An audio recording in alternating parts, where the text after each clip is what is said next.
How does one follow a sermon that is itself an invitation to discipleship with an invitation to discipleship? You have been charged, for sure. And you have been strengthened by your fellowship with one another and with God to go and do what we have been called to be disciples, bold in word and in deed. Now I would like to invite one of the disciples among us to share with us about her journey. So I invite Alaina Slack, one of our deacons. What would I say to someone if I were to tell them what God has done in my life? If you were to ask any believer this, they would probably say something along the lines of hope, forgiveness, unconditional love.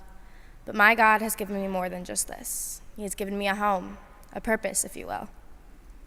I grew up in a home where I was taught that God has plans for us, plans to prosper us and to not harm us, plans to give us hope and a future. And I am delighted to tell you He has done just that. For years, I struggled to understand that. I hadn't yet figured out God's purpose for me, and I wanted an answer.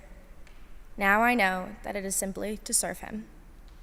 That can mean so many things, but for me, it means stepping out of my comfort zone to find His children in need, to be a leader amidst the chaos, and to do my part to leave the earth better than I found it. I found my home with God, with His people. It's where I feel that my dreams are possible, that even little me has the ability to change the world and serve God without the fear of failure. Because of my God, I know that wherever I go, I'll be home, because I will always have Him. God has given me the ability to be a teenager and to make mistakes, but to know that at the end of the day, I will forever be full of love and grace. He has shown me mercy time and time again. God has shown me compassion, to have compassion and love for no matter who you are.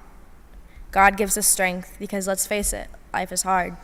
But with God, we can have our home, our compassion, our love, mistakes, and our purpose, and everything in between. There's really no way I could stand here today and tell you all the things that God has done for me, because there's just too much. Whether that's bad or good, I don't know.